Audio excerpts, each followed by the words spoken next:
வணக்கம் மாணவர்களே. இன்று நாம் பார்க்கவிருக்கும் பாடத்தலைப்பு வந்து ஆலோசனை அறிவுறுதல் பகர்தல் உளவியல். ஸோ பாட குறியீடு வந்து பார்த்துட்டீங்க அப்படின்னா PPCE 145. இதில் நம்ம பார்க்க போகிற தொகுதி வந்து பார்த்துட்டீங்க அப்படின்னா 4 மற்றும் 5.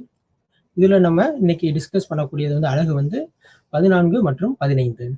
ஸோ நம்ம முதல்ல வந்து அழகு 14 இருக்கக்கூடிய சிறப்பு மக்கள் தொகைக்கான ஆலோசனை, கவுன்சிலிங் ஃபார் ஸ்பெஷல் பாப்புலேஷன் அப்படின்றத பற்றி இன்னைக்கு நம்ம விரிவாக வந்து இதில் பார்ப்போம்.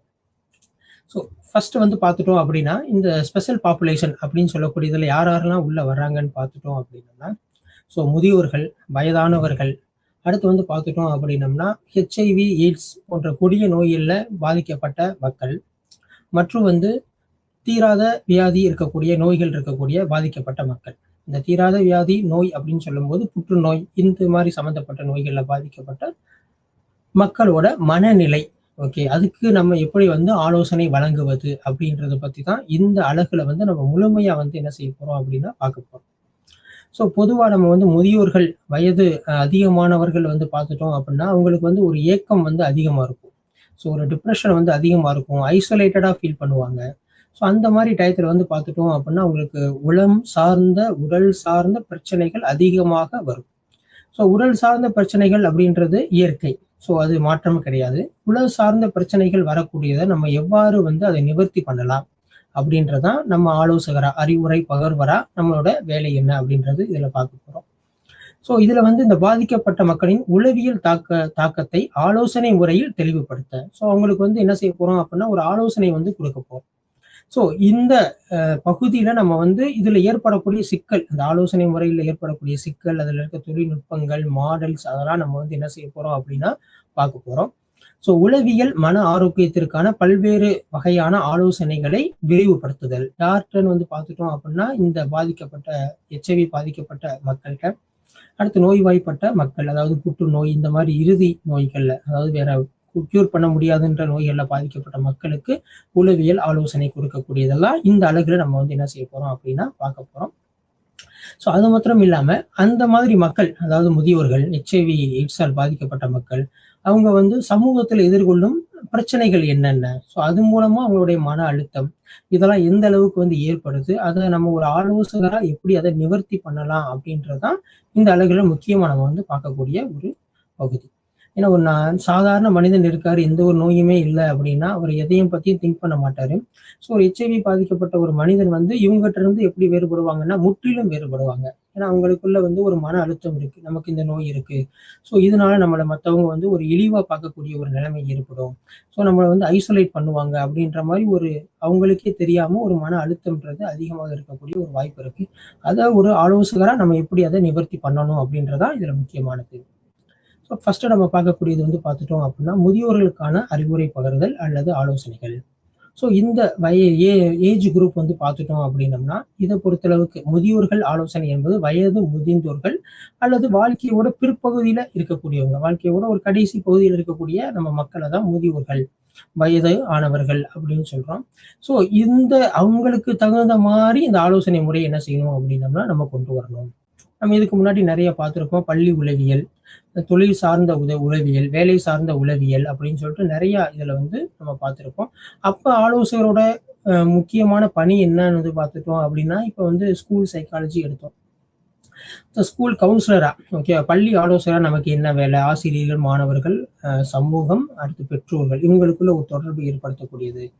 ஸோ அதே மாதிரி இந்த முதியோர்கள் அவங்களுக்கு தகுந்த மாதிரி என்ன செய்யணும் அப்படின்னம்னா அந்த ஆலோசனை முறை முழுமையா வந்து வடிவமைக்கப்பட்டிருக்கணும் அப்படின்றதான் இங்க கொடுக்குறாங்க. ஸோ இதுல முதுமை அல்லது இளம் வயது அப்படின்னு சொல்றது 65 இருந்து ஒரு 75 வயசுக்குள்ள இருக்கவங்க, அடுத்து வந்து 75 இருந்து 85 வரைக்கும் இருக்கக்கூடியவங்க, அடுத்து ரொம்ப முதுமை நிலை அப்படின்னு சொல்லக்கூடியது 80 வயதுக்கு மேற்பட்டவர்கள். ஸோ இவங்களுக்கு இந்த ஏஜ் குரூப்பை பொறுத்தளவுக்கு ஒவ்வொரு விதமான ஆலோசனைகள் முறைகள் தேவைப்படலாம். அவங்களுக்கு ஆலோசனையான நுட்பங்களும் மாடல்களும் நம்ம அதுக்கு தகுந்த மாதிரி என்ன செய்யணும் அப்படின்னா பயன்படுத்தணும் அப்படின்றதான் இந்த அழகுல முக்கியமா நம்ம பார்க்க போறோம். ஸோ ஃபர்ஸ்ட் வந்து பார்த்துட்டோம் அப்படின்னா முதியோர்கள் அப்படின்னு எடுத்துட்டோம் அப்படின்னா அவங்களோட உடலோட ஆரோக்கியம், அடுத்து வந்து உள ஆரோக்கியம், ரெண்டுமே ரொம்ப முக்கியம். உள ஆரோக்கியம் அல்லது மன ஆரோக்கியம் அப்படின்னு சொல்லக்கூடியது. ஸோ இதுல அவங்களுக்கு ஏற்படக்கூடிய என்னென்ன பிரச்சனைகள்லாம் ஏற்படுது அப்படின்றதா நம்ம இங்க பார்க்க போறோம். ஸோ ஃபர்ஸ்ட் நம்ம இதுல வந்து முதன்மையா பார்க்கக்கூடியது வந்து வயதானவர்களின் ஏற்படும் உளவியல் மாற்றங்கள். ஸோ அவங்களுக்கு என்ன ஆகும் அப்படின்னா, இப்போ உதாரணத்துக்கு ஒருத்தர் வந்து அரசு வேலையில இருந்து அவங்க ஒரு பணி ஓய்வு பெறும் காலம் வந்துருச்சு அப்படின்னா ரிட்டையர்மெண்ட். ஸோ அதுக்கப்புறம் அவங்களோட ஆட்டிடியூடு, அடுத்து வந்து அவங்க பிஹேவியர் சேஞ்சஸ் வந்து ரொம்பவே இதா இருக்கும்.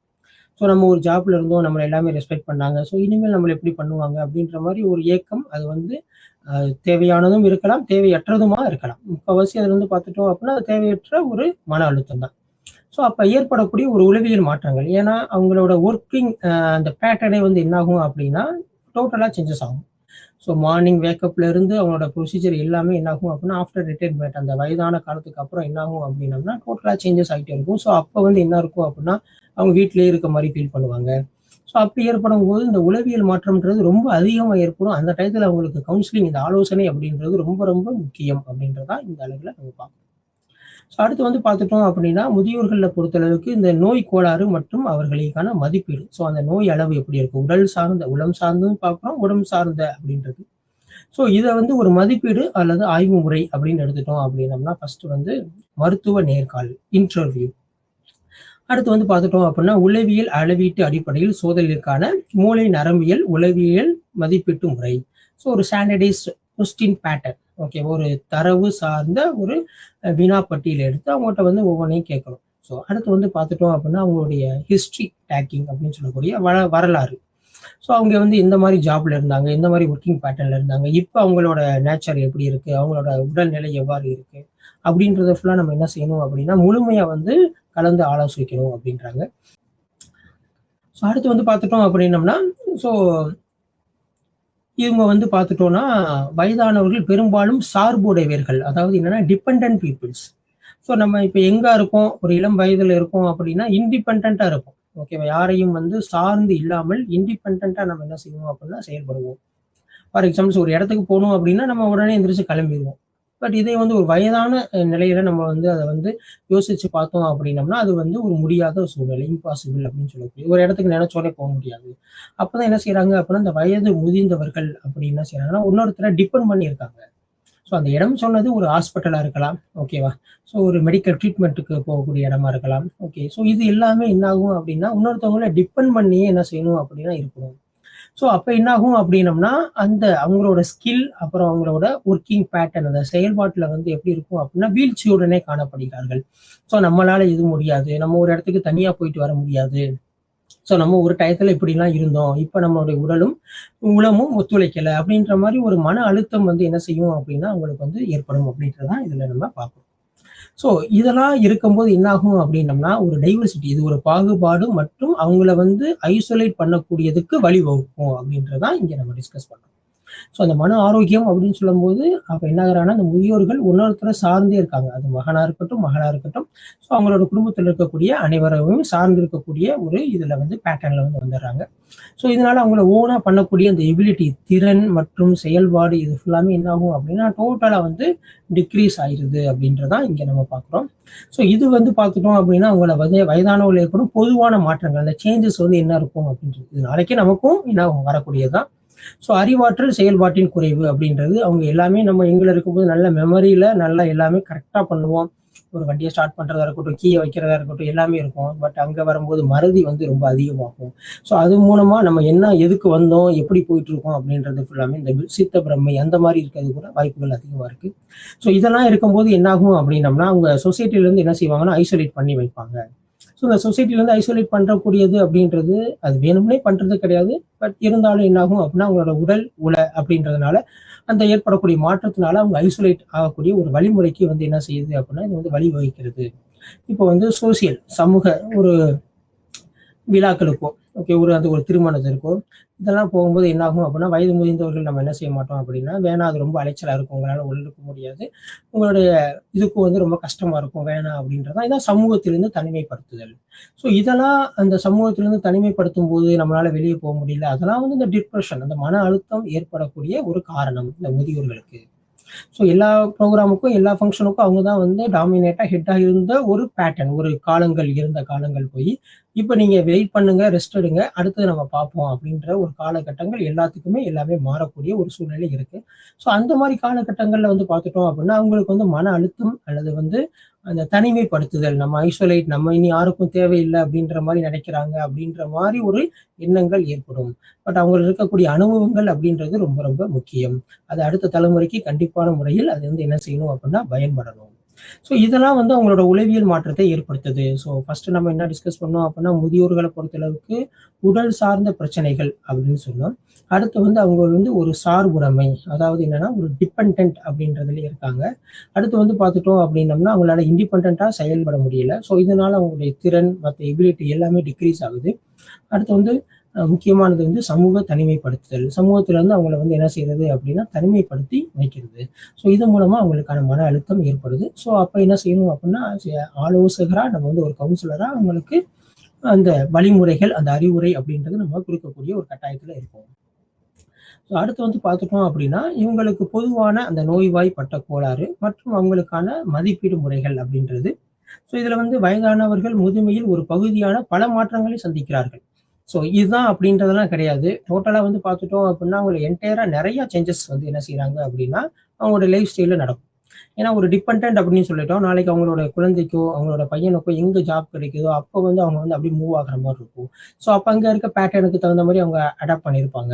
ஸோ அங்க போய் அவங்களால சஸ்டெயின் பண்ண முடியாது. உதாரணத்துக்கு வந்து ஒரு கிராமத்துல வந்து அவங்க இருந்து, அவங்க வந்து ஒரு 40 வருஷம் காலங்கள் அதே இடத்துல வந்து இருந்துட்டாங்க அப்படின்னா, அவங்களுடைய குழந்தை வந்து அவங்களுடைய பையன் ஒரு அடுக்குமாடி குடியிருப்புல வந்து ஒரு நகரத்துல வந்து வாழக்கூடிய ஒரு பகுதியில இருக்காரு அப்படின்னா, இவங்களால அங்க போய் என்ன செய்ய முடியாது? அந்த மாற்றத்தை ஏற்படுத்த முடியாது.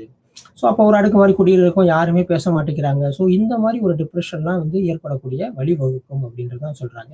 இத வந்து 2 வகையா பிரிக்கலாம். ஏற்கனவே நம்ம பார்த்ததுதான். உளவியல் சார்ந்த கோளாறுகள், அடுத்து வந்து உடல் சார்ந்த கோளாறுகள் அப்படின்னு சொல்லக்கூடியது.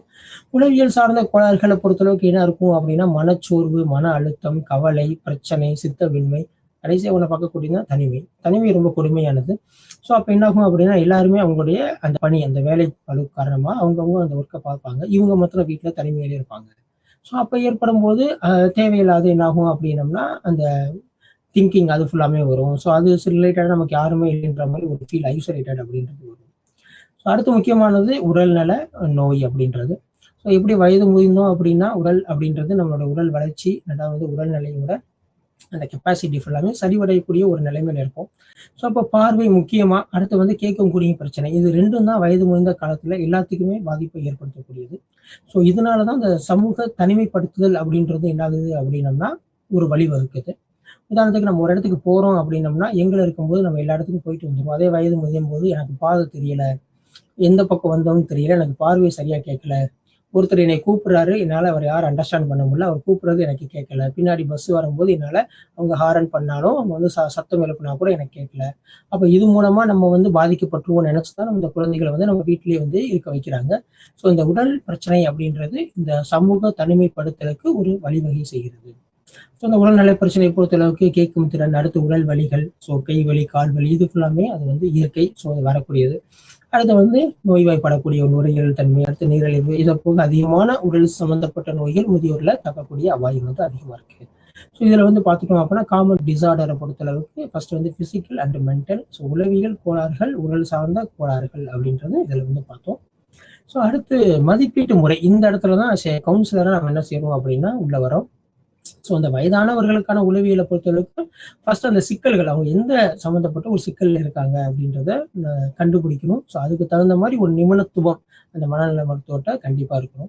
ஸோ இதை எப்படி கண்டுபிடிக்கிறதுன்னு சில வழிமுறைகள் நம்ம இங்க பார்க்க போறோம். ஸோ மருத்துவ நேர்காணல், அதாவது ஹாஸ்பிட்டல்ல வந்து ஒரு இன்டர்வியூ அப்படின்னு கண்டக்ட் பண்ணக்கூடியது. அடுத்து சில கொஸ்டினர் அவங்ககிட்ட வந்து கேட்கறது கேள்வித்தாள்கள்ல, நீங்க காலையில எத்தனை மணிக்கு எந்திரிப்பீங்க, என்ன பண்ணுவீங்க, உங்க ஒர்க்கிங் பேட்டர்ன் எப்படி இருக்கும் அப்படின்றது ஃபுல்லாமே. இதை வச்சு மூளை நரம்பு மதிப்பீடுதல், அதாவது நியூரான்ஸ் அப்படின்றத வச்சு நம்ம வந்து அவங்களோட ஆக்டிவ் வந்து எந்த அளவுக்கு இருக்கு அப்படின்றத ஃபுல்லாமே இதுல வந்து நம்ம என்ன செஞ்சிடலாம் அப்படின்னம்னா அதை எடுத்துக்கிட்டு, ஸோ இந்த பேட்டர்ன்ல நம்ம எடுத்துக்கக்கூடிய ஒரு ரிசல்ட் வந்து பார்த்துட்டோம் அப்படின்னா ரொம்ப துல்லியமாக இருக்கும் அப்படின்றதான் இந்த கான்செப்ட். அடுத்து வந்து பார்த்துட்டோம் அப்படின்னம்னா, நோயறிதல் செயல்முறை, உணர்வு திறன் மற்றும் செயல்திறனை இதெல்லாம் வந்து மேம்படுத்த உதவுகிறது. ஸோ இந்த மாதிரி பேட்டர்ன்லாம் மதிப்பீட்டு முறையெல்லாம் நம்ம வந்து அந்த முதியவர்களுக்கு, வயது அதிகமானவர்களுக்கு நம்ம செய்யும்போது, ஸோ அவங்களுக்கான நோய் அறிதல், அவங்களுக்கான செயல்முறை என்ன, அவங்களுடைய உணர்வு வந்து எந்த அளவுக்கு இருக்கு, அவங்களோட செயல்திறனை வந்து எந்த அளவுக்கு அடுத்த லெவலுக்கு கொண்டு போகலாம் அப்படின்றது தான் நம்ம என்ன செய்யலாம் அப்படின்னா கொண்டு வரலாம். இதுதான் மதிப்பீட்டு முறையோட முக்கியமானது. ஸோ அதில் வந்து ஃபர்ஸ்ட் வந்து பார்க்கக்கூடியது வந்து மருத்துவ நேர்காணல், அதாவது வந்து டைரக்ட் இன்டர்வியூ அப்படின்னு சொல்லக்கூடியது மெடிக்கல். ஸோ இது வந்து ஒரு ஸ்பெஷலைசேஸ்டு. ஸோ தற்போது அவங்களுக்கு இருக்கக்கூடிய ஒரு மனநிலை, அடுத்து வந்து அவங்களுடைய திருமணத்தில் ஏற்படக்கூடிய முரண்பாடுகள், ஏதாவது ஒரு பிரச்சனைகள், இதை ஃபுல்லாமே வந்து என்ன செய்யணும் அப்படின்னா தகவல்கள் இன்ஃபர்மேஷனை என்ன செய்யணும் அப்படின்னா அவங்ககிட்ட இருந்து நம்ம எடுத்துக்கணும். ஸோ அடுத்து முக்கியமானது அவங்களோட வேலை நிலை, இப்போ என்ன பண்றாங்க, முன்னாடி என்ன பண்ணிட்டு இருந்தாங்க அப்படின்றதுலாம் ரொம்ப முக்கியம். ஸோ அடுத்து வந்து பொருள் பயன்பாடு, இந்த இடத்துல பொருள் பயன்பாடு அப்படின்றது அவங்களோட அசெட். ஓகேவா? ஸோ அதில் ஏற்படக்கூடிய பிரச்சனைகளும் சில முதியவர்களுக்கு வந்து பார்த்துட்டோம் அப்படின்னம்னா அதிகமான மன அழுத்தத்தை ஏற்படுத்தும். ஏன்னா பொருள் சார்ந்த பிரச்சனைகள் அப்படின்னு எடுக்கும்போது சில குடும்பங்கள்ல வந்து பார்த்துட்டோம் அப்படின்னம்னா அவங்களுக்குள்ள இருக்கக்கூடியதுல அது டிவைட் பண்ணக்கூடியதுல பிரச்சனை, இவங்களுக்கு கொடுக்கறதுல பிரச்சனை, அந்த மாதிரி இருக்கும்போது அந்த மன அழுத்தம் அப்படின்றது ரொம்ப அதிகமா இருக்கும். ஸோ இதுக்கெல்லாம் என்ன செய்யணும் அப்படின்னம்னா ஸோ அந்த ஆலோசனை முறை அப்படின்றது ரொம்ப தேவைப்படுது. ஸோ இந்த ஆலோசனை முறையை நம்ம வந்து 3 வகையை என்ன செஞ்சிருக்கோம் அப்படின்னா பிரிச்சிருக்கோம்.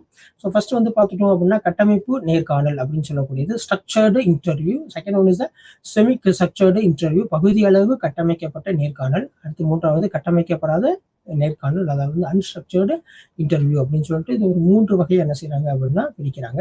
ஸோ ஃபர்ஸ்ட் வந்து பார்த்துட்டோம் அப்படின்னா கட்டமைக்கப்படக்கூடியது அப்படின்னு எடுத்துட்டோம் அப்படின்னா ஒரு ஸ்கிரிப்ட். ஓகேவா? ஸோ அதுல என்னென்ன இருக்கோ அதை அப்படியே வரிசையா நம்ம இன்டர்வியூ பண்ற மாதிரி 1 by 1 கேட்கணும். ஸோ இது வந்து எந்த இடத்துல டிவியேட் ஆகாம, அதாவது ஒரு ஆன்சர் சொல்றாரு, அந்த ஆன்சர்ல இருந்து நம்ம வந்து அடுத்த நெக்ஸ்ட் கொஸ்டின் ஜென்ரேட் பண்ணாம நம்ம என்ன பேட்டர்ன் ரெடி பண்ணி வச்சிருக்கோமோ அது ரிலேட்டடா கொஸ்டின்ஸ் மட்டும் ஆஸ்க் பண்ணக்கூடியதான் இந்த மருத்துவ நேர்காணல கட்டமைக்கப்பட்ட நேர்காணல். ஸோ இது மூலமா என்ன இருக்கும் அப்படின்னம்னா அவர் தரக்கூடிய அந்த இன்ஃபர்மேஷன்ஸ் வந்து ஒரு நம்பகத்தன்மையில இருக்கும். ஸோ நம்மளுக்கு தகுந்த மாதிரி அவங்கள வந்து என்ன செய்ய முடியாது அப்படின்னா கேரக்டர் வைஸோ இல்லை ஆன்சரை மாற்றி கொடுக்க முடியாது. ஸோ அந்த கேள்விக்கு தொடர்ச்சியா வந்து என்ன செய்ய முடியாது, 1 by 1 நம்ம பின்பற்றதுனால இது வந்து ஒரு ரிலையபிலிட்டி, நம்பகத்தன்மையானது எல்லா இடத்துலையுமே வந்து என்ன செய்யும் அப்படின்னா சேமா இருக்கும். வேலிடேட் அண்ட் ரிலையபிள் அப்படின்னு சொல்லக்கூடிய கான்செப்ட்ல இது வரும். அடுத்து வந்து பார்த்துட்டோம் அப்படின்னம்னா ஸோ பகுதி அளவு கட்டமைக்கப்பட்ட நேர்காணல், அதாவது semi structured, full and full வந்து ஸ்கிரிப்டில் போகாம அந்த அட்மாஸ்பியரை பொறுத்து சில சேஞ்சஸை மாத்திரம் என்ன செய்யலாம் அப்படின்னா நம்ம ஏற்றுக்கலாம். ஸோ அந்த சூழ்நிலையை பொறுத்து ஏற்படக்கூடிய பிரச்சனைகள் மற்ற அம்சங்களையும் தேவைக்கேற்ப என்ன செய்யலாம் அப்படின்னா ஆராயலாம். ஃபார் எக்ஸாம்பிள் அவங்களோட ஹெல்த்தை மொத்தம் தான் நம்ம டிஸ்கஸ் பண்ணுவோம், அவங்களோட ஃபேமிலி மொத்தம் தான் இன்னைக்கு நம்ம டிஸ்கஸ் பண்ண போறோம் அப்படி இல்லாமல் அவங்களோட ஃபேமிலியை தாண்டி அவங்களோட ஃப்ரெண்ட்ஸ் சர்க்கிளையும் இந்த இடத்துல வந்து என்ன செய்ய போறோம் அப்படின்னா டிஸ்கஸ் பண்ணக்கூடியதான் இந்த பகுதி அளவு கட்டமைக்கப்பட்ட நேர்காணல் அப்படின்னு சொல்லக்கூடிய செமி ஸ்ட்ரக்சர்டு அப்படின்னு சொல்லக்கூடிய கான்செப்ட்ல வரும். ஸோ அடுத்து வந்து பார்த்துட்டோம் அப்படின்னம்னா முக்கியமானது கட்டமைக்கப்படாத நேர்காணல். ஓகே, அன்ஸ்ட்ரக்சர்டு இன்டர்வியூ அப்படின்னு சொல்லக்கூடியது. இதை பொறுத்தளவுக்கு இதுதான் அந்த டாபிக், இதான் வந்து அந்த மையப்பொருள், அந்த கருப்பொருள், கான்செப்ட் அப்படின்றலாம் எதுவுமே இல்லாம பொதுவாக ஜென்ரலா அவர்கிட்ட வந்து பேச ஆரம்பிச்சு ஸோ அதுக்கு வந்து ஒரு டெஃபினிஷன்ஸ் எதுவுமே கிடையாது. ஸோ இதுல வந்து பார்த்துட்டோம் அப்படின்னா இந்த நாம்ஸ் இருக்கு, இந்த பேட்டர்ன் டிஸ்கஸ் பண்ணணும் அப்படின்லாம் கிடையாது. ஸோ ஜென்ரலா பேசிட்டே இருக்கும்போது அவங்களுக்கு வந்து என்ன செய்யணும்னா ஒரு மதிப்பீட்டு முறையை மேற்கொள்றதா இந்த கட்டமைக்கப்படாத நேர்காணல் அப்படின்னு சொல்லக்கூடியது. ஸோ இந்த மருத்துவ முறையை பொறுத்தளவுக்கு நேர்காணல் 3 முறை பார்த்தோம். கட்டமைக்கப்பட்டது, பகுதியளவு கட்டமைக்கப்பட்டது, அடுத்து கட்டமைக்கப்படாத நேர்காணல் அப்படின்னு சொல்லிட்டு. ஸோ அடுத்து வந்து பார்த்துட்டோம் அப்படின்னா சைக்கோமெட்ரிக் சோதனைகள் அப்படின்னு சொல்லிட்டு. ஸோ இதை பொறுத்தளவுக்கு இது ஒரு நம்பகத்தன்மையான மதிப்பீட்டு முறை. ஸோ இன்டர்வியூ அப்படின்னு சொல்லும்போது நம்ம 1 by 1 எடுத்திருப்போம். ஸோ சிலது வந்து மாறும், சிலது நேரத்துக்கு தகுந்த மாதிரி மாறக்கூடியது இருக்கு, இடத்துக்கு தகுந்த மாதிரி என்ன செஞ்சிருக்கோம் அப்படின்னா இன்டர்வியூ பண்ணும்போது மாறக்கூடிய தன்மை இருக்கு. ஸோ இதுல வந்து பார்த்துட்டோம் அப்படின்னம்னா இந்த அறிவாற்றல் குறைபாடு அதை நம்ம வந்து ஈஸியாக அசஸ் பண்ணலாம். அடுத்து வந்து நினைவாற்றல், எந்த அளவுக்கு அவங்களுக்கு வந்து ஸ்டோரேஜ் கெப்பாசிட்டி இருக்கு அப்படின்றது. அடுத்து நினைவாற்றல் இழப்பு, வயதாயிருச்சு மறந்துருச்சு அப்படின்ற மாதிரிலாம் நம்ம நிறைய கேள்விப்பட்டிருக்கோம். ஸோ இது மூலமா மனச்சோர்வு போன்ற மனநல பிரச்சனைகளை ஸோ மதிப்பீடு இருக்கு. இந்த பேட்டர்ன் வந்து என்ன செய்யுது அப்படின்னா சைக்கோமெட்ரிக் எக்ஸ்பெரிமெண்ட் வந்து என்ன செய்யுது அப்படின்னா யூஸா இருக்கு. ஸோ இது மூலமா உங்களுக்கு வந்து தேவைகளை பூர்த்தி செய்ய பல்வேறு வகைகளில் இது வந்து யூஸா இருக்கு அப்படின்றத இதில் பார்க்குறோம். அடுத்து வந்து பார்க்கக்கூடியது மூளை நரம்பியல் மதிப்பீட்டு சோதனைகள் அப்படின்னு சொல்லிட்டு. ஸோ இதுல வந்து ஃபுல் அண்ட் ஃபுல் வந்து அவங்களோட பிஹேவியர், நடத்தை முறைகள் அப்படின்றதான் பார்க்கக்கூடியது. தனிநபரின் அறிவாற்றல் திறன்களை அதை வந்து நம்ம ரீட் பண்றோம். ஸோ அதுல தான் ஃபுல் அண்ட் ஃபுல் வந்து ஃபோக்கஸ், அட்டென்ஷன் அப்படின்றது நம்ம வந்து கொடுக்குறோம். ஸோ இதுல வந்து பார்த்துட்டோம் அப்படின்னா மூளை நரம்பியல் மதிப்பீடு, தரப்படுத்தப்பட்ட உளவியல் மதிப்பீடு, இது ஒரு ஸ்டாண்டர்டைஸ்ட் டெஸ்ட்ல வரக்கூடியது. ஸோ இது மூலமா நம்ம என்ன செய்யலாம் அப்படின்னம்னா ஸோ உங்களோட செயல்பாடுகள், நடத்தை சம்பந்தமான செயல்பாடுகள்ல வந்து அண்டர்ஸ்டாண்ட் பண்றதுக்கு இது ஒவ்வொரு கான்சன்ட்ரேஷன் வந்து அதிகமாக கொடுக்குது அப்படின்றதான் இந்த கான்செப்ட்.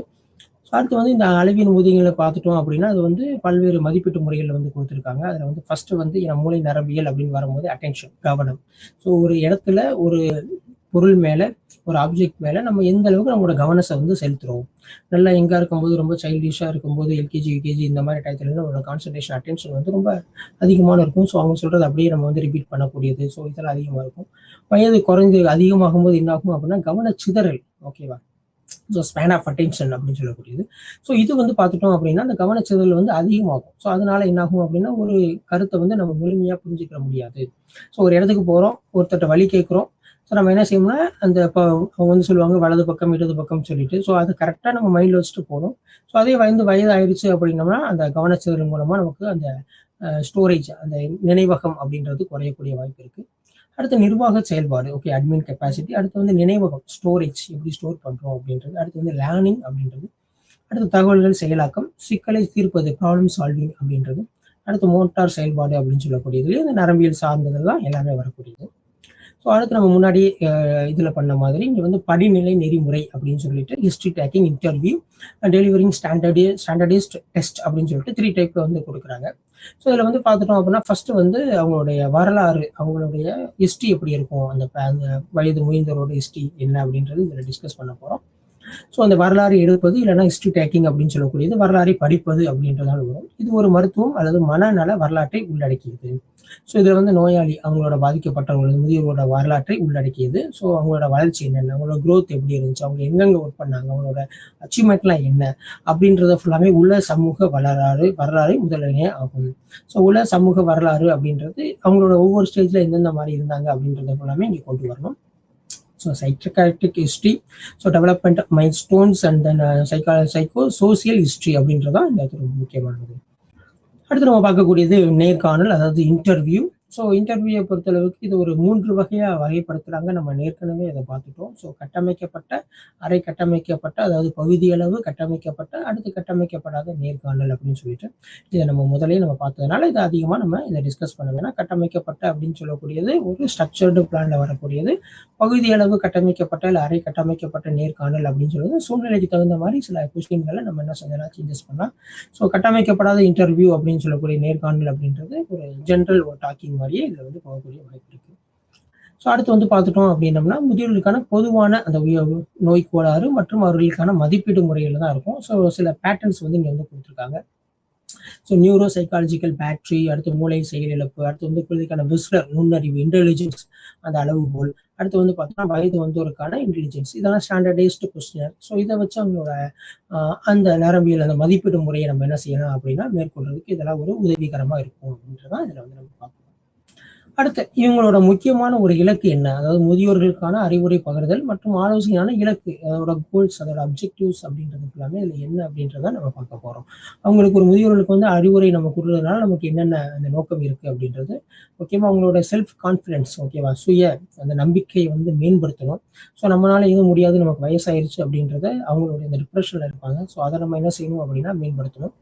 ஸோ வயதான பெரியவர்களுக்கான ஆலோசனை முறையானது அறிவாற்றல் வீழ்ச்சி, பதட்டம், மனச்சோர்வு போன்ற உளவியல் சிக்கல்களுக்கு உதவுவதற்காக வடிவமைக்கப்பட்டது. ஒரு ஹெல்ப். ஏன்னா அவங்களுக்கு வந்து அறிவாற்றல் வீழ்ச்சி அப்படின்றப்ப என்ன ஆகும் அப்படின்னம்னா அவங்க மைண்டில் இதெல்லாம் நமக்கு ஸ்டோர் ஆகலை. ஸோ வயதானவர்கிட்ட போய் பார்த்தீங்க அப்படின்னம்னா நான் தான் அவங்க பேரன், அவங்களோட ரிலேஷன் அப்படியா அப்படின்னு கேட்பாங்க. ஸோ இதெல்லாம் அடுத்து வந்து பதட்டம், நமக்கு யாராச்சும் ஏதாச்சும் பண்ணிடுவாங்களோ, இல்லை நம்மகிட்ட இருக்கிறத யாராச்சும் எடுத்துருவாங்களோ, நம்ம பார்த்தோம் பொருள் சார்ந்த அழுத்தம் அப்படின்னு சொல்லிட்டு இந்த பொருள் சார்ந்த அழுத்தம் அப்படின்னு வரும்போது அவங்களோட அசட்டை வந்து இந்த இடத்துல கொண்டு வருது. அடுத்து மனச்சோர்வு. ஸோ நம்ம தனிமையில் இருக்கோம், ஐசோலேட்டட், சமூக தனிமை அப்படின்னு சொல்லக்கூடியதுல எல்லாமே இதெல்லாம் உளவியல் சிக்கல் ஏற்படக்கூடியதுக்கு நம்ம என்ன செய்யணும் அப்படின்னா ஒரு ஆலோசனை முறைகள் வந்து என்ன செய்யணும் அப்படின்னா அவங்களுக்கு வந்து கொடுக்கணும். ஸோ இவங்களை எதிர்கொள்ளப்படக்கூடிய பிரச்சனைகள், அவங்களுக்கான தனிப்பட்ட கவலைகள், இதை ஃபுல்லாமே கவுன்சிலர் நம்ம என்ன செய்யணும் அப்படின்னா அண்டர்ஸ்டாண்ட் பண்ணி வச்சுக்கணும் அப்படின்றதான் இங்கே நம்ம பார்க்கணும். அடுத்து இங்கே பொறுத்தளவுக்கு வந்து பார்த்துட்டோம் அப்படின்னம்னா இந்தியாவில் வந்து குடும்ப அமைப்பில் ஏற்படக்கூடிய மாற்றங்கள். முன்னாடியெல்லாம் வந்து நம்மளுடைய குடும்ப அமைப்பு அப்படின்றது ஒரு கூட்டு குடும்பம். ஸோ நம்ம போன கிளாஸ்ல டிஸ்கஸ் பண்ண மாதிரி குடும்ப உளவியல்ல நிறையா பார்த்தோம். தனி குடும்பம். ஸோ அடுத்து வந்து ஒரு பெற்றோர் இருக்கக்கூடிய ஒரு குடும்பம். ஸோ இந்த மாதிரி நிறைய குடும்பங்கள் பார்த்தோம். ஸோ இதில் வந்து பார்த்துட்டோம் அப்படின்னா இடம்பெயர்வு, அதாவது வந்து இந்த இடம்பெயர்வுன்றது ஸோ மூமெண்ட் ஒரு இடத்துல வந்து எக்கனாமிக்கலாக அந்த வில்லிங்னஸ்க்காண்டி அவங்க என்ன செய்வாங்க அப்படின்னா கொண்டு போவாங்க.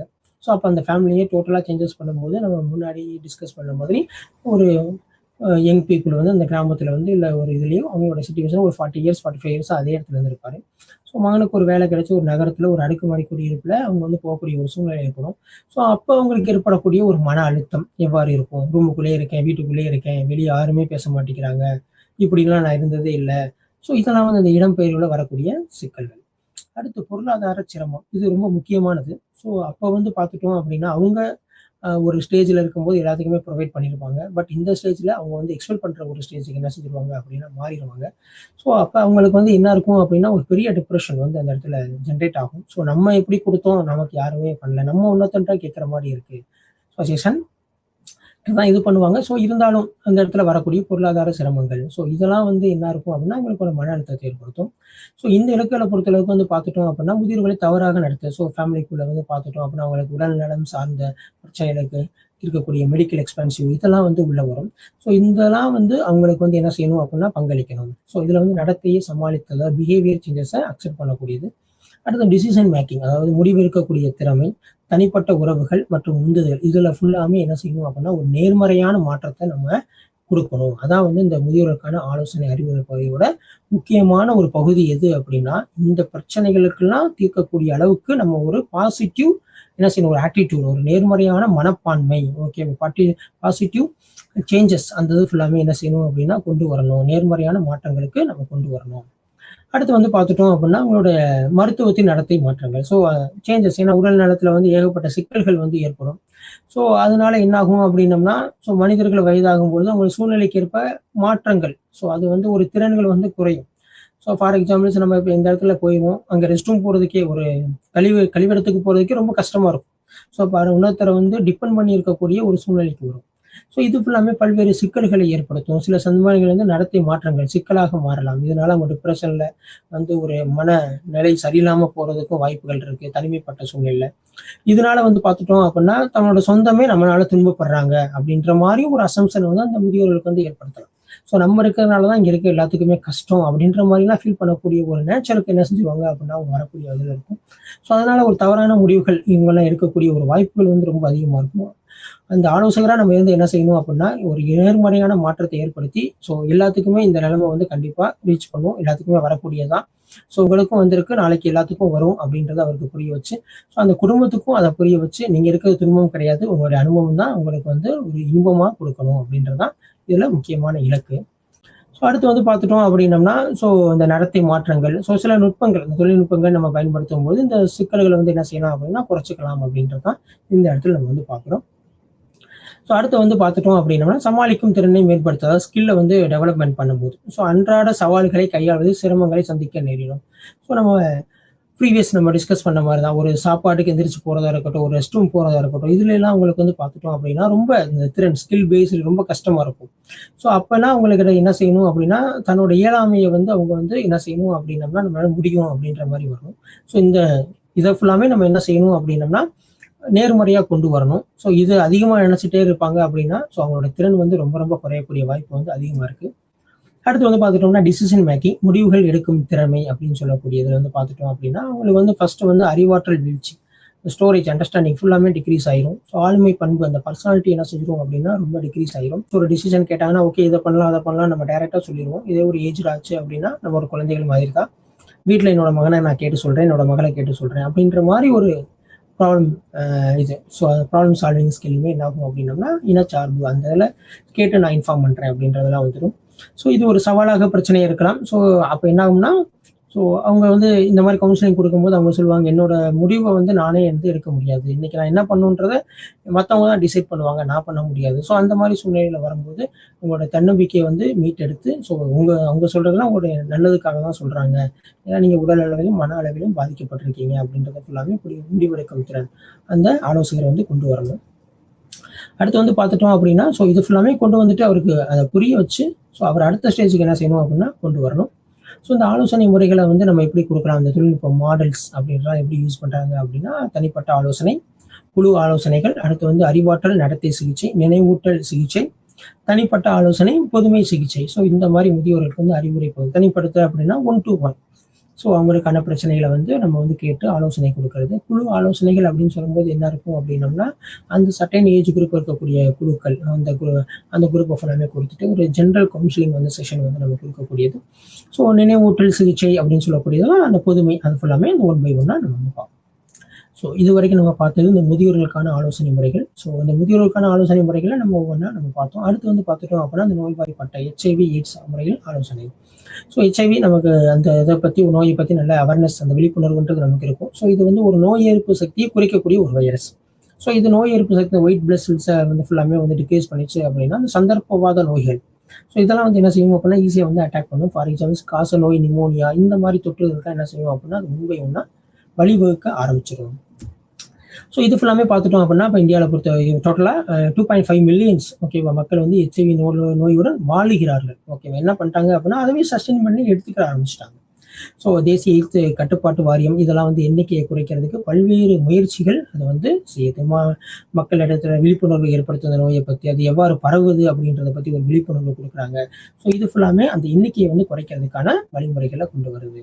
ஸோ இது பரவக்கூடிய வழிமுறைகள் பாதுகாப்பற்ற உடல் உறவு, பலதார மனம், அடுத்து வந்து சட்டவிரோதமான ஊசிகளை ஒவ்வொருத்தர் மூலமாக அதிகமானவர்கள் பயன்படுத்துறது. அடுத்து 3வது ரொம்ப முக்கியமானது. ஸோ அந்த பிரெக்னன்ட் டயத்தில் வந்து அவங்களோட மதர்ட்ட இருந்து அந்த சைல்டு அந்த குழந்தைக்கு பரவக்கூடியது. அடுத்து வந்து தாய்மார்கள் இந்த பால் கொடுக்கும் குழந்தையிலிருந்து எல்லாத்துக்குமே அவங்க அந்த குழந்தைக்கு பரவக்கூடிய முறைகள். ஸோ இதை இப்படிலாம் தடுக்கலாம் அப்படின்றதான் அவங்களுக்கான மன ஆலோசனை முறைகள் அப்படின்றதான் இதில் வந்து நம்ம பார்க்க போகிறோம். ஸோ இந்த HIV ஆலோசனையோட இலக்குகள் வந்து பார்த்துட்டோம் அப்படின்னா அவங்களோட உளவியல் செயல்பாடு சைக்காலஜிக்கலாக அவங்க என்ன செய்வாங்க அப்படின்னா நமக்கே ஒரு நோய் வந்துருச்சு அப்படின்னாலே அதை பற்றி என்ன ஆகும், நம்ம எதுக்கு நம்ம ஒரு வாழ்க்கையில் ஒரு பெரிய இடத்த நம்ம அச்சீவ் பண்ணணும் அப்படின்ற மாதிரி இதெல்லாம் இருக்கும். பட் இந்த மாதிரி ஒரு நோயை தாக்கப்பட்டவங்க என்ன செய்வாங்க அப்படின்னா நம்ம வாழ்ந்தா போதும் அப்படின்னு நினைப்பாங்க. பட் அவங்களுக்கான அச்சீவ்மெண்ட்டை வந்து கொண்டு வரணும். நீங்களும் சாதாரண மனிதர்கள் மாதிரி உங்களோட காலகட்டத்தை நகர்த்த முடியும் அப்படின்றத கொண்டு வரணும். அடுத்து இந்த சிகிச்சை முறை, மருத்துவம் சார்ந்த சிகிச்சை முறையை அதிகரிக்க முக்கியமானது சமூக இழிவின் தாக்கத்தை குறைக்க. ஸோ சொசைட்டியில் ஸோ இந்த நோய் இருக்குது அப்படின்னு நமக்கு தெரிஞ்சால் நம்மளை வந்து தனிமைப்படுத்திடுவாங்க, நம்மளை ஒரு இடத்துக்கு கூப்பிட மாட்டாங்க, ஃப்ரெண்ட்ஸ் இருக்க மாட்டாங்க. ஸோ இந்த மாதிரி சொசைட்டியில் இருக்கக்கூடிய இழிவுத்தன்மையை நம்ம என்ன செய்யணும் அப்படின்னா குறைக்கக்கூடிய ஒரு வழிகளை கொண்டு வரணும். அடுத்து முக்கியமானது கைவிடுதல் எண்ணிக்கையை குறைக்க. இப்போ நம்ம ஒருத்தர் வீட்டில் அந்த மாதிரி எய்ட்ஸ் பேஷண்ட் வந்து இருந்தாங்க அப்படின்னா நீ எங்கேயாச்சும் போயிரு, வீட்டில் இருந்தால் மற்றவங்களுக்கு வந்துடும் அந்த அன்அவேர்னஸ். ஓகே அந்த விழிப்புணர்வு இல்லாமல் இருக்கக்கூடிய குழந்தை மக்கள்கிட்ட வந்து நம்ம வந்து விழிப்புணர்வை வந்து ஏற்படுத்தணும். அடுத்த முக்கியமானது இந்த பரவுதலை வந்து நம்ம என்ன செய்யணும் அப்படின்னா குறைக்கக்கூடிய ஒரு வழிமுறைகளை கொண்டு வரணும். ஸோ அடுத்த இதில் வந்து பார்த்துட்டோம் அப்படின்னா பாதிக்கப்பட்டவருக்கு ஆலோசனை தொடங்குதல். அதாவது HIV வந்து அவர் வந்து அஃபெக்ட் ஆகிட்டாரு. ஸோ மருத்துவர் வந்து என்ன செய்வார் அப்படின்னா டைரெக்டாக ஆலோசனைக்கு வந்து ரெஃபர் பண்ணுவார். ஸோ அவங்களுக்கான ஆலோசனை முறையில் என்னென்ன செய்யணும் அப்படின்னா ஸ்டார்ட் பண்ணணும். அடுத்து வழங்குனர், ஆலோசனர்னால தொடங்கப்பட்ட ஆலோசனை. ஸோ வழங்குனர்னால தொடங்கப்பட்ட ஆலோசனை. ஸோ அவர் வந்து வந்துட்டாரு. ஸோ அவருக்கு எந்தெந்த மாதிரி ஆலோசனை முறைகள் கொடுக்கணும். அடுத்து சோதனைக்கு முந்தையான ஆலோசனை. ஸோ உங்களுக்கு வந்து இந்த எய்ட்ஸ் இருக்கிற மாதிரி ஒரு கன்ஃபர்மேஷன் இருக்கு. பட் ஆனால் இதை வந்து கன்ஃபார்ம் பண்ணுறதுக்கு நம்ம சில டெஸ்டஸ் எடுக்கணும் அப்படின்ற போது அவங்க என்ன செஞ்சிருவாங்க அப்படின்னா இந்த மன அழுத்தத்துக்கு ஆடாயிருவாங்க. ஸோ அவங்களுக்கான ஆலோசனைகள்லாம் கொடுத்துட்டு தான் நம்ம என்ன செய்யணும் அப்படின்னா இந்த சோதனைக்கு அவங்கள உட்படுத்தணும். ஸோ அடுத்து வந்து சோதனைக்கு பின்னான ஆலோசனை. இந்த சோதனை முடிவு நேர்மறையாக வந்துச்சுன்னா பாசிட்டிவ் அப்படின்னு வந்துருச்சுன்னா அவங்களுக்கான ஆலோசனை மிகவும் முக்கியமானது. ஸோ அந்த ஆலோசனை முறைகள் எவ்வாறு இருக்கணும். அடுத்து வந்து இன்டர்வென்ஷன், நெருக்கடி தலையீடு அப்படின்னு சொல்லக்கூடியதில் அவங்களுடைய இன்டர்வென்ஷன் ஏதாச்சும் ஒன்று கொடுத்து அவங்களுக்கு வந்து என்ன செய்யணும்னா ஒரு ஆலோசனை முறைகளை வழங்குறது. ஸோ இதில் வந்து பாதிக்கப்பட்டவரின் ஆலோசனை தொடங்குதல். ஸோ மன உளைச்சல் மற்றும் மோதல்களை குறைக்க இந்த நிபுணரின் ஆலோசனை. ஸோ மன உளைச்சல் நமக்கு இருக்குமா, நம்ம இதை வந்துருச்சு, நம்ம என்ன செய்ய போகிறோம், நம்மளோட வாழ்க்கை இனிமேல் கிடையாது, நம்மளோட குடும்பத்தை யாரை பார்ப்பா. ஸோ இந்த மாதிரி ஒரு மன உளைச்சல் ஏற்படும் போது டைரெக்டாக எதுக்கு போகணும்னா தற்கொலை முடிவு ஏற்படுறதுக்கு அதிகமான வாய்ப்பு இருக்குது. ஸோ ஆலோசகர் நினைச்சா இந்த நோய் வந்து தீர்க்கக்கூடியது இல்லாட்டியும் கூட இதை வச்சு நம்மளால வாழ பழகி கொள்ளக்கூடிய ஒரு இதான் நம்ம மருத்துவ முறைகளை எடுத்துட்டோம் அப்படின்னம்னா நம்மளால வாழ முடியும் அப்படின்றத அவர் வந்து கொடுக்கணும். ஸோ இது வந்து எல்லாருக்குமான ஒன்று தான், நீங்களும் இந்த சமூகத்தில் ஒரு அங்கம் தான் அப்படின்றத அவர் வந்து நம்ம புரிய வைக்கணும். அடுத்து வந்து பார்த்துட்டோம் அப்படின்னா மருத்துவர்கள் அல்லது அவர்கள் சம்மந்தப்பட்ட நிறுவனால் பரிந்துரைக்கப்பட ரெஃபர் பண்ணக்கூடியது.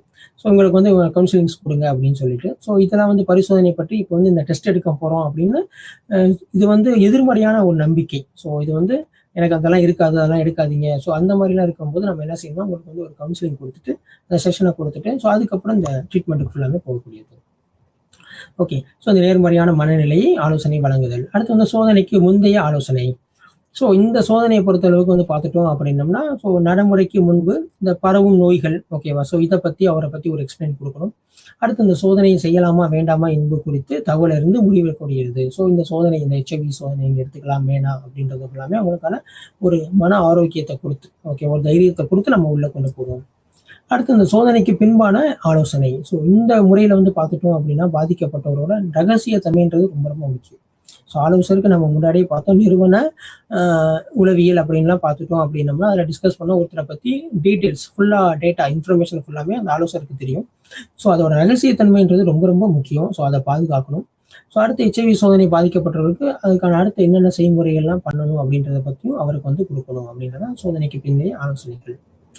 அடுத்து வந்து பார்த்துட்டோம் அப்படின்னோம்னா பாதிக்கப்பட்ட நோயை சமாளிக்கிறதுக்கான பொருத்தமான வழிகாட்டுதல். இந்த நோய் வந்துருச்சு அதை எப்படி வந்து சஸ்டெயின் பண்ணி நம்ம கொண்டு போகணும் அப்படின்றது ரொம்ப ரொம்ப முக்கியம். ஸோ இது வந்து அந்த முடிவு வந்து நேர்மறையாக அதாவது பாசிட்டிவாக இருந்தால் ஸோ அடுத்து இந்த பரவுறதை என்ன செய்யணும் அப்படின்னம்னா குறைக்கிறதுக்கான வழிமுறைகள் அவருக்கு வந்து கொடுக்கணும்.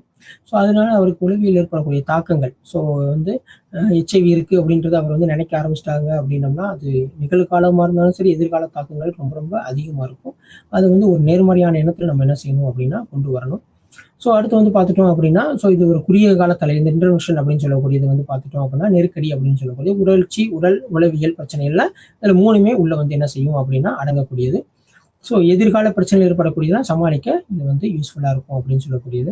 ஸோ இந்த பரவு முறைகள் நம்ம ஏற்கனவே பார்த்ததான். ஸோ HIVக்கான குழந்தைகளுக்கான ஆலோசனை முறைகள் இந்த ஆலோசனை முறைகளை வந்து டிஃப்ரெண்ட் ஏஜ் குரூப் நம்ம டிஸ்கஸ் பண்ணோம். ஸோ குழந்தைகளுக்கான ஆலோசனை முறைகள் கர்ப்பிணி பெண்கள்ட்ட இருந்து அந்த குழந்தைகளுக்கும் ஸோ பாலூட்டும் தாய்மார்லேருந்து அந்த குழந்தைகளுக்கும் பரவக்கூடியதுக்கு அவங்களுக்கான ஆலோசனைகள். ஸோ அந்த கப்பிள்ஸ் அந்த எய்ட்ஸ் பாதிக்கப்படக்கூடிய அந்த கப்பிள்ஸ் தம்பதியருக்கான ஆலோசனை முறைகள் அப்படின்றதெல்லாம் இந்த 3 வழியாக நம்ம என்ன செஞ்சுருக்கோம் அப்படின்னா பிரிச்சிருக்கோம். ஸோ இந்த HIV இந்த பொதுவான காரணிகள் அப்படின்னு வந்து பார்த்துட்டோம் அப்படின்னம்னா ஸோ உளவியல் கோளாறு ஸோ அதுக்கான குறிக்கோள் என்னென்ன அதில் என்னென்ன தொழில்நுட்பம்லாம் இருக்குது அப்படின்றதான் இதில் 1 by 1 நம்ம என்ன செஞ்சோம் அப்படின்னா டிஸ்கஸ் பண்ணோம். ஸோ முன்னாடி பார்த்ததான் ஸோ பாதிக்கப்பட்ட ஆலோசனை தொடங்கும் திறன் அடுத்து வந்து சோதனைக்கு முன்னாடி அடுத்து வந்து பின்பு இதெல்லாம் இருக்கக்கூடியது. ஸோ இதுதான் HIVயோட நம்ம ஆலோசனை கொடுக்கக்கூடிய ஒரு முறைகள். ஸோ சோதனைக்கு முன்னாடி அவங்களுக்கு என்னென்ன மாதிரி உளவியல் சைக்காலஜி கவுன்சிலர் வந்து கவுன்சிலிங் கொடுக்கணும். ஸோ அடுத்து அவங்களுக்கு பின்னாடி ஸோ அவங்க ஃபர்தராக என்னென்ன பண்ணணும். ஸோ அடுத்து 3 டைப்பாக நம்ம வந்து டிவைட் பண்ணணும். குழந்தைகளுக்கான ஆலோசனை முறை அடுத்து வந்து தம்பதிகளுக்கான ஆலோசனை முறை அடுத்து வந்து தாயிடம் செய்திக்கான ஆலோசனை முறைகள் அப்படின்றத ஃபுல்லாமே கொடுத்தோம்.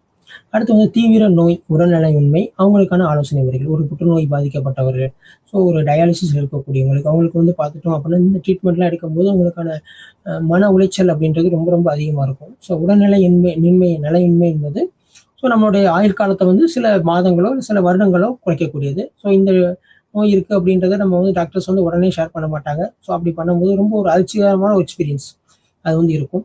ஃபார் எக்ஸாம்பிள்ஸ் ஒரு புற்றுநோய் வந்து பாதிக்கப்பட்டாரு அப்படின்னா அடுத்து நீங்கள் இந்த ஹீமோதெரப்பி இதெல்லாம் பண்ணணும் ரேடியேஷன் பண்ணணும் அப்படின்றது. ஸோ இதெல்லாம் வந்து பார்த்துட்டோம் அப்படின்னம்னா அவங்களுக்கு வந்து ஹேரை ரிமூவ் பண்ணணும் அப்படின்றதெல்லாம் பார்க்கும்போது அவங்க வந்து என்ன செய்வாங்கன்னா இந்த ட்ரீட்மெண்ட் போகிறதுக்கு முன்னாடி நம்ம வந்து கவுன்சிலிங் வந்து கொடுக்கணும் அப்படின்றதான் இந்த இடத்துல கொடுக்கக்கூடியது.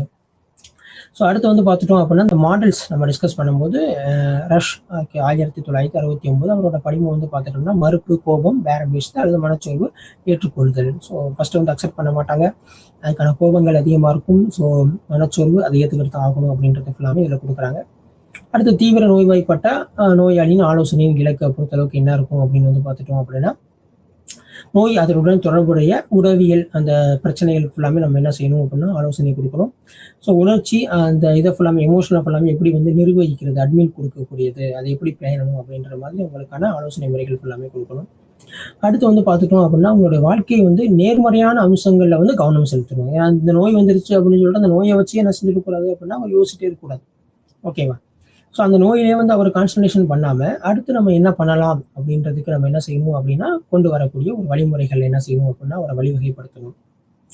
அடுத்து இந்த நோய்களை அடையும் போது இந்த இறப்புகளை அடையும் போது நோயாளிகள் நோயை சமாளிக்கும் திறன் அதை சஸ்டெயின் பண்ணி அவங்க வந்து கொண்டு போகிறதுக்கும் ஸோ விட்டு சென்ற நேரத்தை பயன்படுத்தவும். ஏன்னா ஆயுள் காலம் ரொம்ப குறைஞ்சிருச்சு. ஸோ அடுத்து நம்ம என்னென்னலாம் செய்யணும் நம்ம ஃபேமிலிக்காக என்ன செய்யணும் குடும்பத்துக்காக என்ன செய்யணும் அப்படின்ற ஃபுல்லாமே எடுத்து அவங்களோட கவனத்தை வந்து வேற இடத்துல வந்து என்ன செய்யணும் அப்படின்னா திசை திருப்பணும் அப்படின்றதான் இங்கே கொடுக்கக்கூடியது. ஏன்னா அவர் மன உளைச்சலில் இருக்கும்போது என்ன ஆகும் அப்படின்னா அந்த நோயோட தன்மை தான் பாதிப்பு தான் என்ன செய்யும் அப்படின்னம்னா அதிகரிக்குமே தவிர அந்த பாதிப்பு வந்து குறையக்கூடிய வாய்ப்புல வந்து கிடையவே கிடையாது. ஸோ அந்த மன உளைச்சல் அப்படின்றது ஃபுல்லாமே குறைச்சோம் அப்படின்னா உங்களோட வாழ்நாளோட எண்ணிக்கைகள் நாட்களோட எண்ணிக்கையில் வந்து அதிகப்படுத்த ஆலோசகர்களால் முடியும். அடுத்து நம்ம பார்க்கக்கூடியது தீவிர நோய்வாய்ப்பட்ட நோயாளியின் ஆலோசனையின் பொதுவான அணுகுமுறைகள், என்னென்ன அப்ரோச்சஸ் இருக்கு அப்படின்றதான். ஸோ உளவியல் இயக்கவியல் சிகிச்சை. ஸோ உணர்ச்சி மோதல், அவங்களுக்கான எமோஷனல். ஸோ நமக்கு இது இருக்கு, நம்மளை யாராச்சும் இது பண்ணிடுவாங்களோ என்னன்னா உடனே டென்ஷன் ஆவாங்க. ஸோ அந்த மாதிரி இருக்கக்கூடியது அதை ஃபுல்லாமே தீர்க்க. அடுத்து வந்து சுய விழிப்புணர்வு, ஸோ செல்ஃப் அவேர்னஸ். ஸோ நமக்கு என்ன இருக்கு, நம்மளால என்ன பண்ண முடியும், நமக்கு என்ன ஆகும் அப்படின்றத ஃபுல்லாத்தையுமே நம்ம என்ன செய்யணும் அப்படின்னா அண்டர்ஸ்டாண்ட் பண்ணி வைக்கிறதுக்கு ஒரு வழிவகை இந்த ஆலோசனைகளால ஏற்படுத்த முடியும். ஸோ இது ஒட்டுமொத்த நல்வாழ்வையுமே அவர் வந்து மேம்படுத்துறதுக்கு இந்த சிகிச்சை முறை வந்து என்ன செய்யுது அப்படின்னா உதவுது அப்படின்னு சொல்லக்கூடியதான் இங்க நம்ம பார்ப்போம். அடுத்து மனிதநேக அணுகுமுறை அப்படின்னு சொல்லும்போது தங்கள் வாழ்க்கையின் அர்த்தத்தையும், ஸோ நம்ம ஏன் பிறந்தோம் அப்படின்றது, நம்மளால எத்தனை பேருக்கு ஹெல்ப் பண்ண முடியும் அப்படின்றத ஃபுல்லாமே, இந்த கான்செப்ட் என்ன, அடுத்து இந்த அப்ஜெக்டிவ்ஸ் நோக்கங்கள், ஸோ இதை ஃபுல்லாமே கொண்டு வரதுக்கு இந்த நுண்ணறிவு, ஓகே, இன்டெலிஜென்ஸ். ஸோ அடுத்து வந்து சுய உண்மை, ஸோ இந்த செல்ஃப், அந்த ரியலைசேஷன் அப்படின்றது கண்டிப்பாக என்ன செய்யணும் அப்படின்னா அவங்களுக்கு கொண்டு வரணும். ஸோ அடுத்து வந்து பார்த்துட்டோம் அப்படின்னா நடத்தை அணுகுமுறை. ஸோ நடத்தை பிஹேவியர் சேஞ்சஸ், ஓகேவா.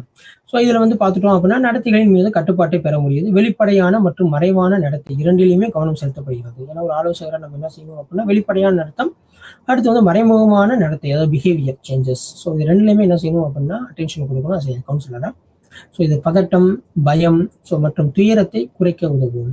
ஸோ அந்த நோயை பற்றி ஒரு பயம், ஸோ நம்ம இன்னைக்கு இறந்துருவோமோ நாளைக்கு இறந்துருவோமோ அந்த மாதிரி ஒரு பயம்.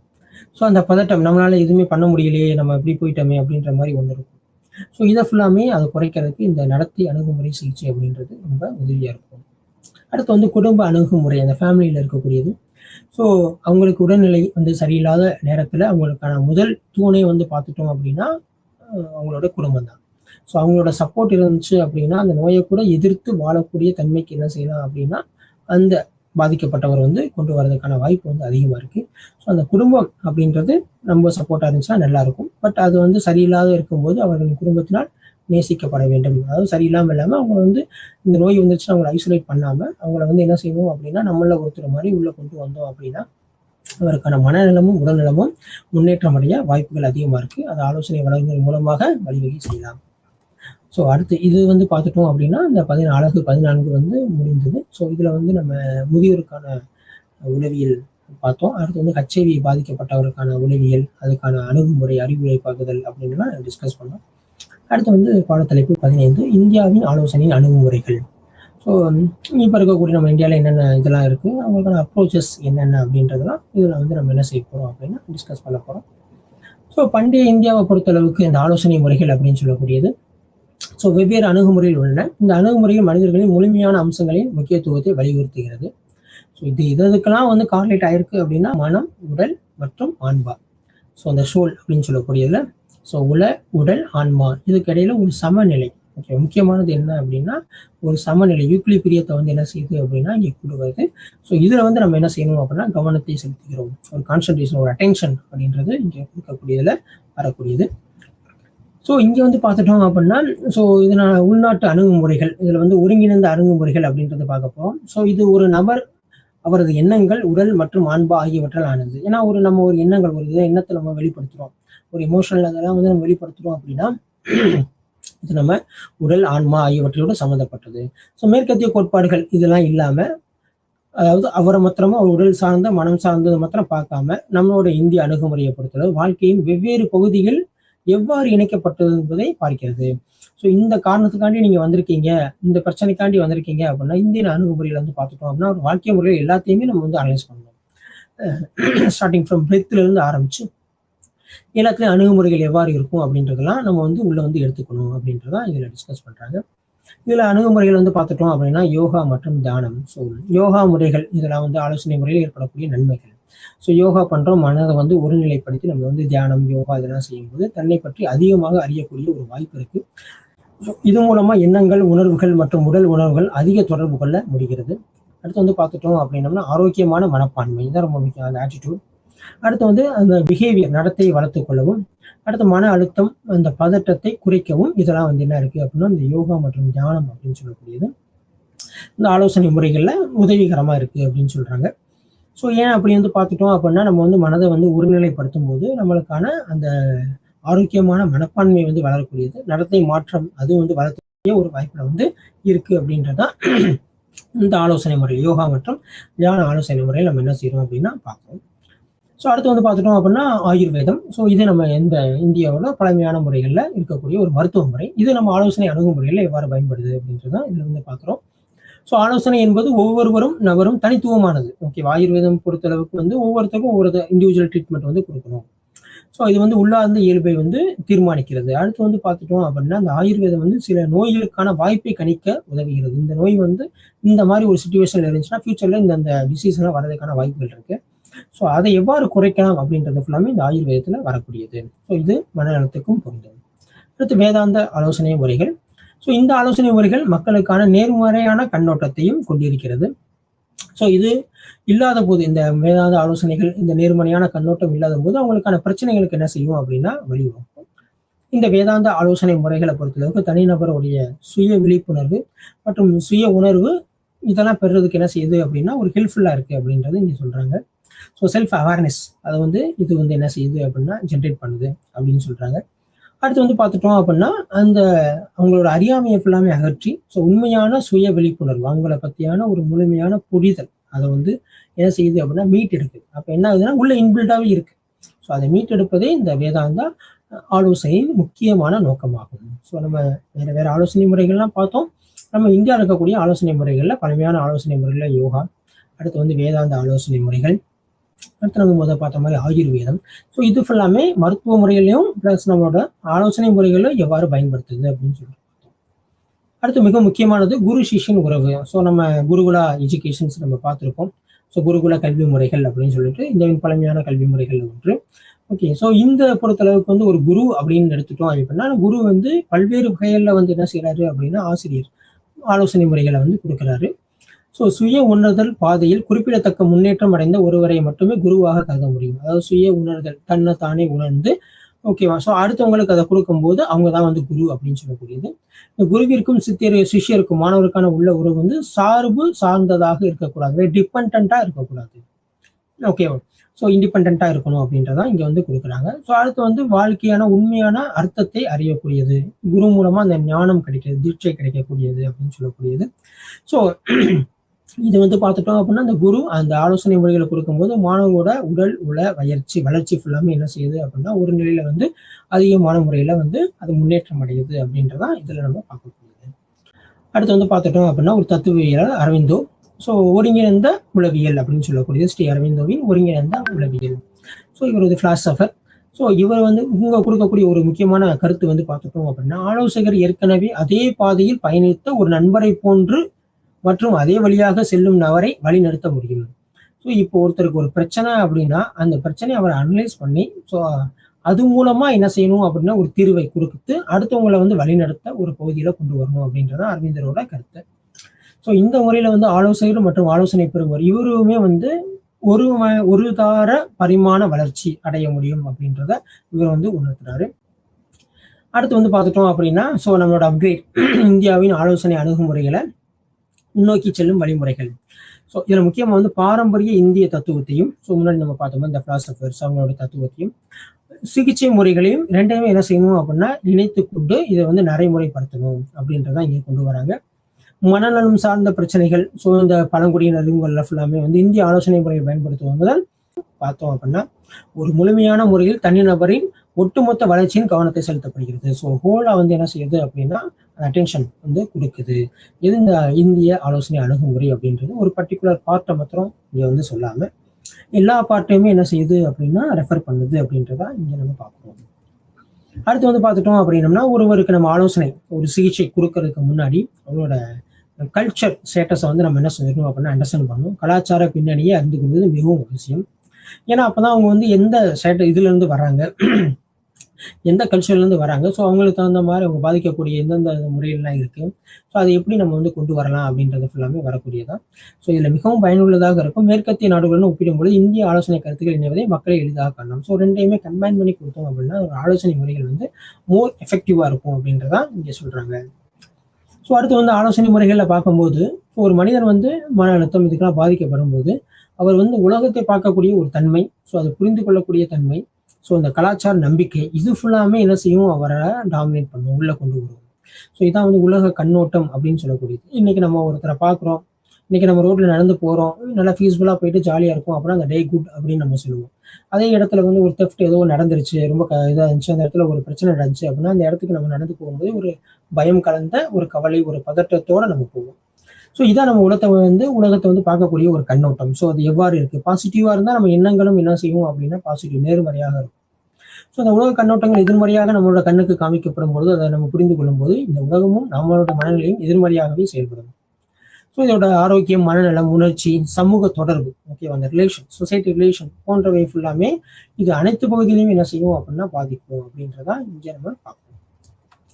அடுத்து வந்து பார்த்துட்டோம் அப்படின்னம்னா, ஸோ இந்தியாவின் மனநல பிரச்சனைகள் உள்ளவருக்கு பெரும்பாலும் மற்றவர்களாக மதிப்பீடுகளை இழிவாக பார்க்கப்படுகிறார்கள்.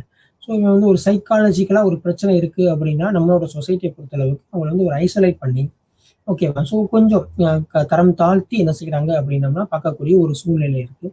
ஸோ இது வந்து நம்மளுடைய உடல் பாதிப்பு மாதிரி உள பாதிப்பு அப்படின்றத நம்ம என்ன செய்யணும் அப்படின்னா அந்த மக்களுக்கு வந்து புரிய வைக்க வேண்டிய ஒரு சூழ்நிலையில இருக்கும். ஸோ இது ஃபுல்லாமே வந்து என்ன ஆகும் அப்படின்னா அவங்க வந்து ஆலோசனை இந்த கவுன்சிலிங் எடுத்துக்க வர்றதுக்கே அந்த பேஷண்ட் வந்து பயப்படக்கூடிய சூழ்நிலையில இருக்கக்கூடியது. ஸோ இந்த ஹாஸ்பிட்டலுக்கு போனால் நம்மளை தப்பா நினைப்பாங்களோ அப்படின்ற மாதிரி ஒரு எண்ணங்கள் ஃபுல்லாமே அந்த ஆலோசனை எடுத்துக்கக்கூடியவர்களுக்கும் ஏற்படக்கூடிய வாய்ப்புகள் இருக்கு. ஸோ இந்த களங்கத்தை குறைக்க பாரம்பரிய ஆலோசனை முறைகளை இணைப்பது உதவியாக இருக்கும். எப்படி அப்படின்னா குரு சிஷ்யன் முறைகள்.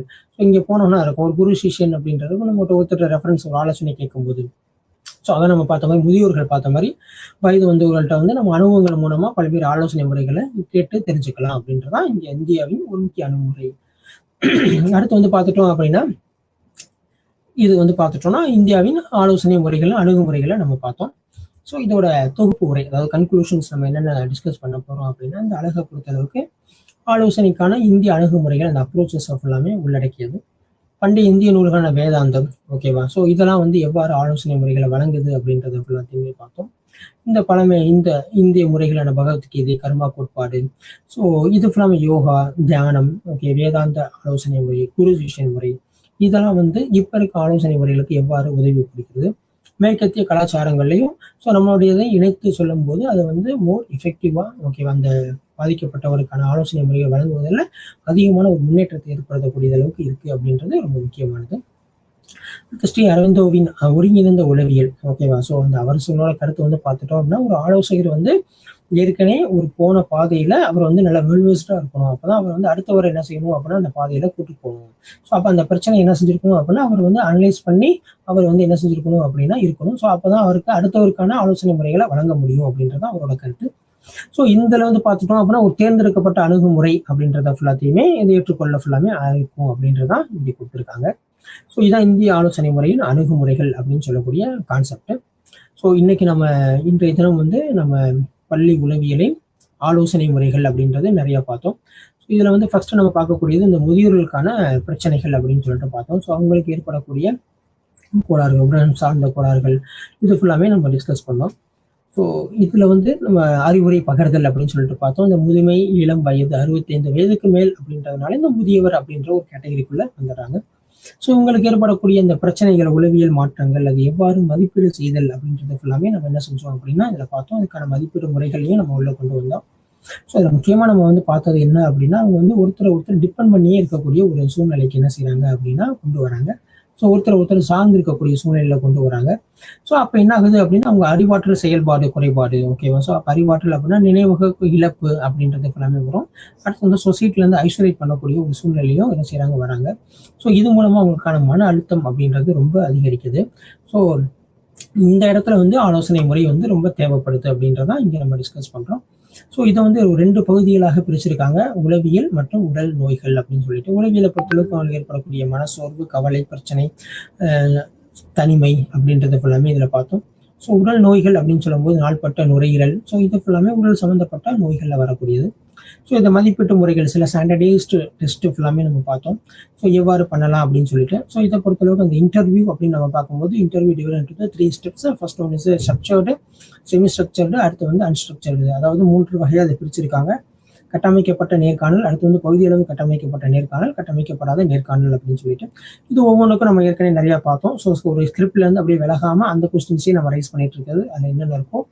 அடுத்து வந்து சில நம்ம சர்க்கம்ஸ்டான்ஸ் சூழ்நிலைக்கு தகுந்த மாதிரி நம்ம என்ன செய்யலாம் அப்படின்னோம்னா சில மாற்றங்கள்ல நம்ம அந்த கொஸ்டின்ஸ்ல ஏற்படுத்தி நம்ம கொண்டு வரலாம் அப்படின்றதும் இந்த அன்ஸ்ட்ரக்சர்டு ஓகேவா சாரி செமி ஸ்ட்ரக்சர்டு பகுதி அளவு கட்டமைக்கப்பட்ட நேர்காணல் அப்படின்னு சொல்லக்கூடியதுல வரும். அடுத்து கட்டமைக்கப்படாத நேர்காணல் அப்படின்றது ஜென்ரலாக நம்ம வந்து ஒரு பொதுத்தன்மையில் நம்ம பேசி நம்ம அவங்ககிட்ட இருந்தான ஒரு பிரச்சனைக்கான தீர்வை வந்து வழிவகுக்கக்கூடியது அப்படின்னு பார்த்தோம். அந்த சைக்கோமெட்ரிக் சோதனைகள், ஸோ இது ஃபுல்லாமே வந்து இந்த ஸ்டாண்டர்டைஸ்ட் டெஸ்ட்டில் வரக்கூடிய மெத்தடு. ஸோ அடுத்து மூளை நரம்பியலுக்கான மதிப்பீடு. ஸோ இந்த மூளை நரம்பியல் அப்படின்னு சொல்லும்போது அவங்களுடைய நினைவுகத்தன்மை, அடுத்து வந்து அட்டென்ஷன், ஸோ அடுத்து வந்து அவங்களோட எபிலிட்டி. ஏன்னா வயதாக என்ன செய்யும் அப்படின்னா அவங்களோட எபிலிட்டி ஃபுல்லாமே டிக்ரீஸ் ஆகிறதுக்கான சான்சஸ் இருக்குது. ஸோ இதனால அவங்களுக்கான என்னாகும் ஒரு மன அழுத்தம் வந்து ஏற்படும். ஸோ நம்மளால ஒரு இடத்துக்கு கரெக்டாக போயிட்டு வர முடியாது அப்படின்றப்பெல்லாம் அவங்களுக்கான ஒரு மன அழுத்தம் வந்து ஏற்படும். ஸோ இது ஒரு ஆலோசனை மூலமாகவோ ஒரு தியானம் மூலமோ யோகா மூலமாகவோ அது கொண்டு வரக்கூடிய வழிமுறைகள் ஒரு ஆலோசகர்களால் நம்ம வந்து என்ன செய்ய முடியும் அப்படின்னா செய்ய முடியும்.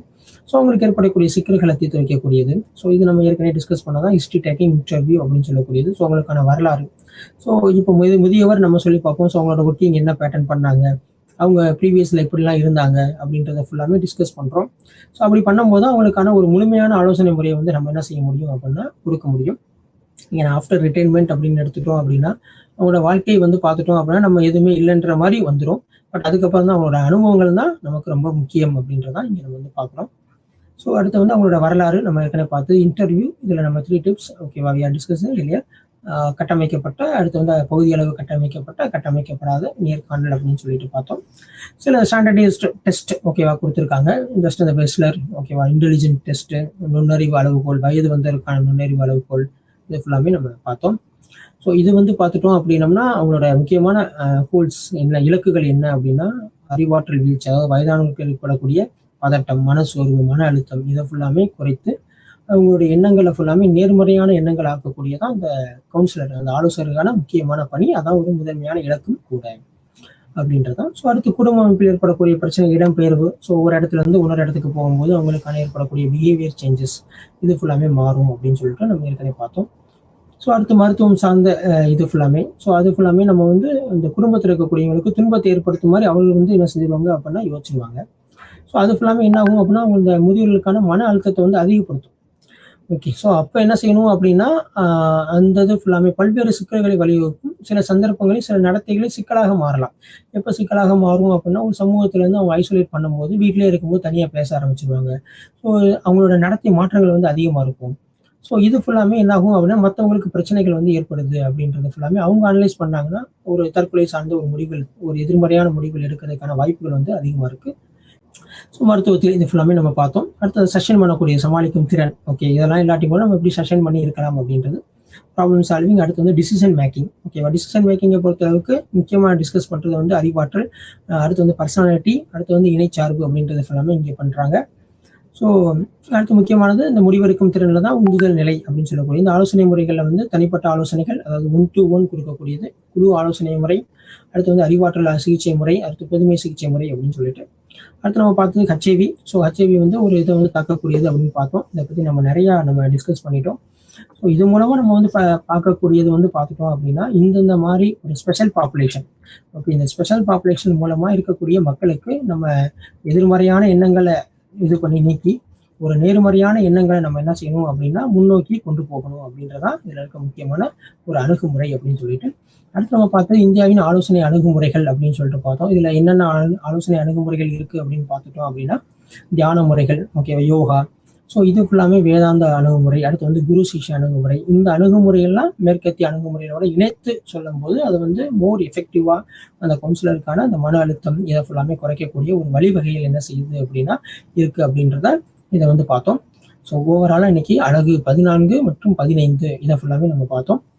ஸோ இதில் வந்து சிறப்பு மக்களுக்கான ஆலோசனைகள், அந்த சிறப்பு மக்கள் அப்படின்னு சொல்லும்போது முதியோர்கள், அடுத்து வந்து பார்த்துட்டோம் அப்படின்னம்னா ஹெச்ஐவியால் பாதிக்கப்பட்டவர்கள், அடுத்து வந்து ஸோ இவங்களுக்கான ஆலோசனை முறைகள் என்னென்ன அப்படின்னு பார்த்தோம்.